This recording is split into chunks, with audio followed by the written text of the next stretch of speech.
Assalamualaikum warahmatullahi wabarakatuh. Yang terhormat kepada Ibu dosen, yaitu Ibu Wahyu Nuning Budiarti MPD, selaku dosen mata kuliah Sastra dan Bahasa Indonesia, dan teman-teman yang saya cintai. Sebelumnya, perkenalkan kami dari kelompok pertama, yaitu saya sendiri, Nina dan Mbak Friska. Sebelumnya, kami akan mempresentasikan hasil dari diskusi kelompok kami. Langsung saja, yang pertama akan dijelaskan oleh saya sendiri. Yang pertama yaitu latar belakang. Bahasa pada anak-anak menggambarkan pola pikir, perilaku, dan kepribadian anak tersebut. Melalui berbahasa, seorang anak dapat berkomunikasi dengan orang-orang di sekitarnya dan menceritakan kejadian-kejadian yang dialaminya. Proses berbahasa pada anak-anak cenderung masih sangat sederhana. Anak-anak terkadang masih belum tepat dalam penggunaan kata dan kalimat untuk mengungkapkan sesuatu. Selanjutnya yaitu sejarah pemerolehan bahasa. Pada abad ke-7 SM, konon Raja Mesir, Phrasmecticus pertama ingin mengetahui bahasa yang keluar dari anak-anaknya dengan cara mengisolasinya. Pada tahun 1877, Charles Darwin mencatat perkembangan bahasa anak lakinya dengan catatan buku harian. Kajian saintifik dalam bidang pemerolehan bahasa telah diawali sejak awal abad ke-18. Kajian ini dimulai oleh Tiedemann, seorang ahli biologi berbangsa Jerman pada tahun 1787. Charles Darwin menggagas teori evolusi turut menjalankan kajian dalam bidang pemerolehan bahasa pada tahun 1877. Selanjutnya yaitu sejarah pemerolehan bahasa.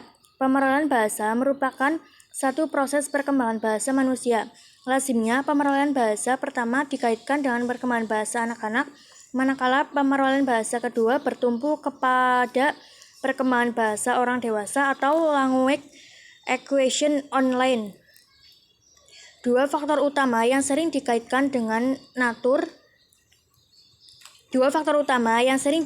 dengan pemerolehan bahasa ialah faktor natur dan faktor natur. Namun, para pengkaji bahasa dan linguistik tidak menolak kepentingan tentang pengaruh faktor-faktor seperti biologi dan lingkungan.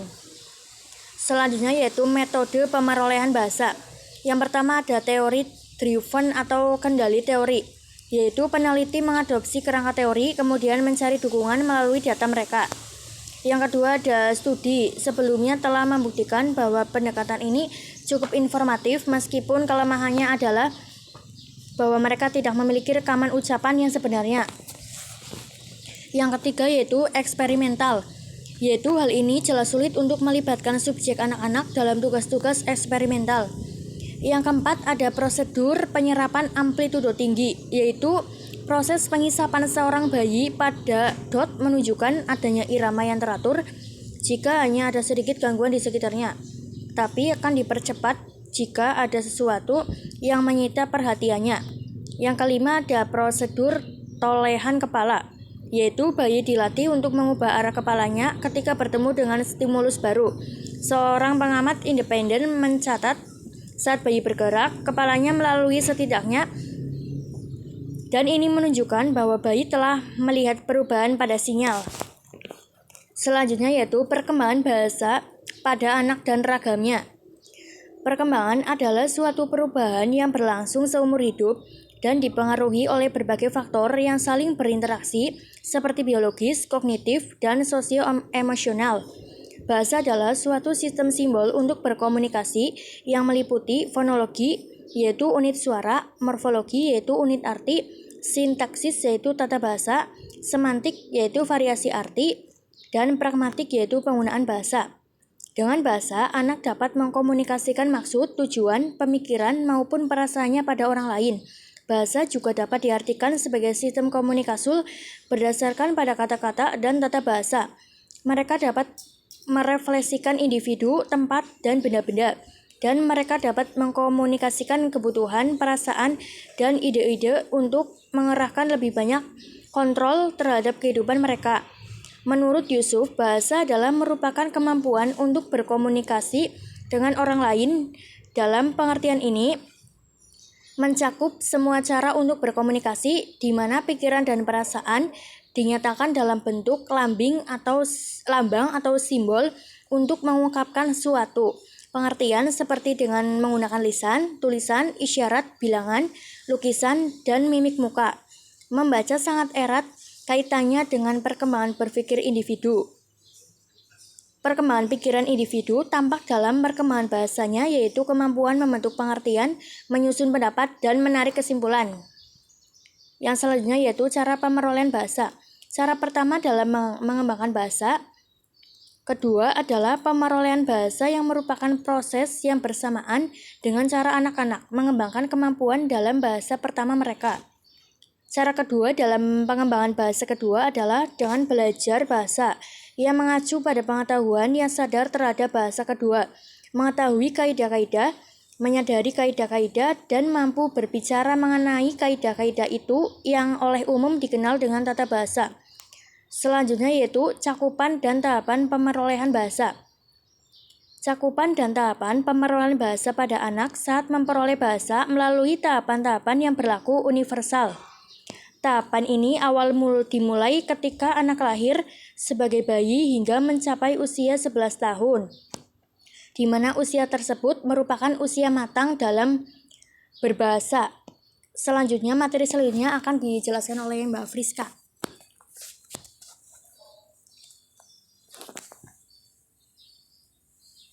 Ya, materi yang selanjutnya yaitu tahapan pemerolehan bahasa. Ketika lahir, bayi akan menangis. Tahap selanjutnya adalah mendengkur yang rata-rata muncul pada usia 6 minggu. Para ahli berpendapat bahwa mendengkur berfungsi melatih alat ucap bayi.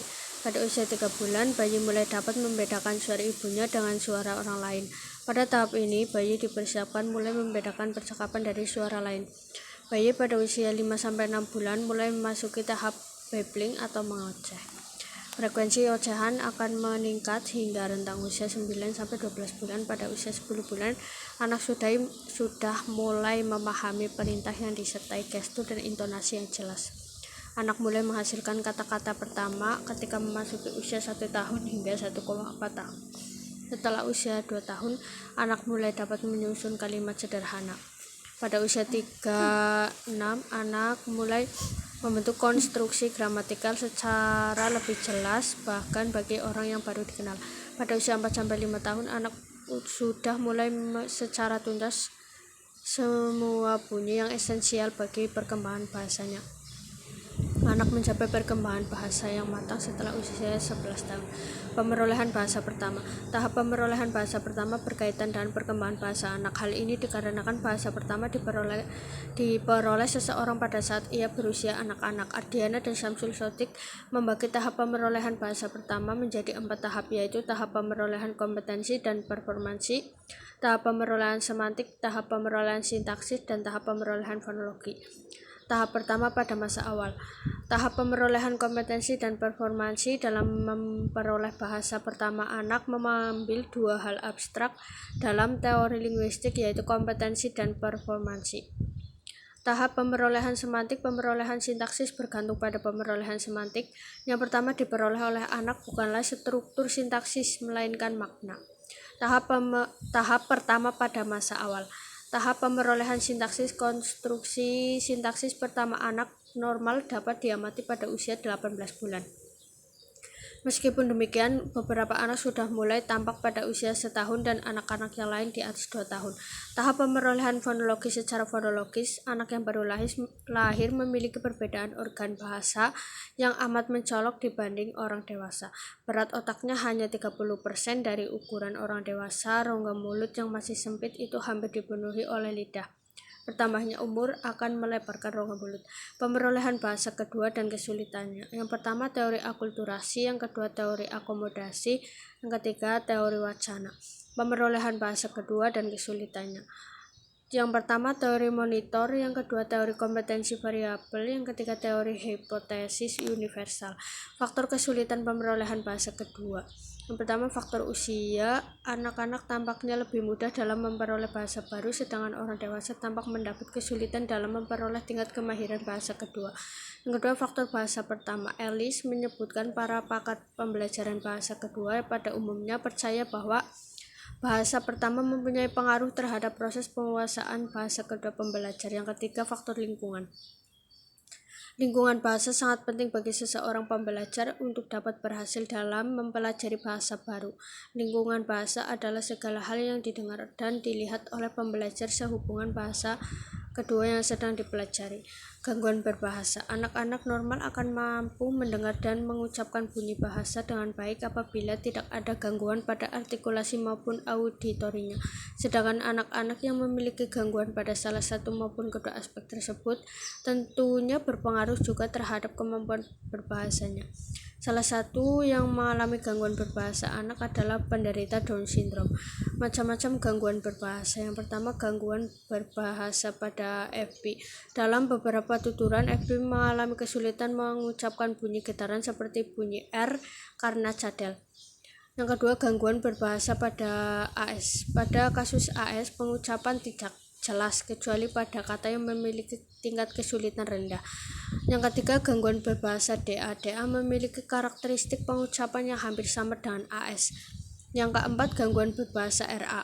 Jika dibandingkan dengan keempat informan lainnya, RA adalah anak penderita DS dengan kemampuan berbahasa paling baik.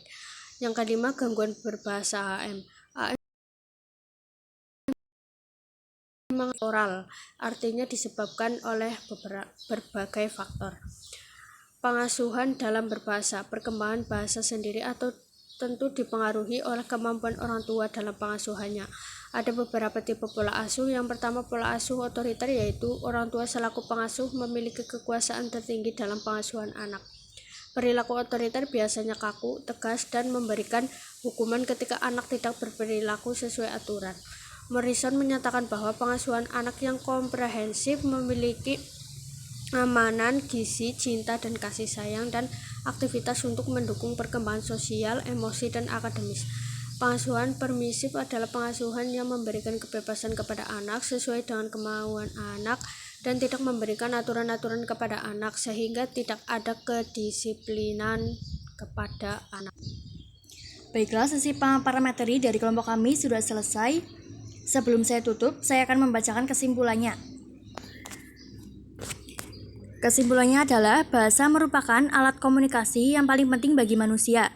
Bahasa yang dimiliki manusia sangat dinamis sehingga dapat berkembang terus-menerus. Bahasa digunakan manusia untuk bersosialisasi dan mengungkapkan pikirannya. Oleh karena itu, bahasa merupakan kebutuhan yang paling mendasar bagi manusia. Sebelumnya, terima kasih kepada Ibu dosen dan teman-teman. Sekian dari kelompok kami. Kurang dan lebihnya kami memohon maaf. Terima kasih. Wassalamualaikum warahmatullahi wabarakatuh.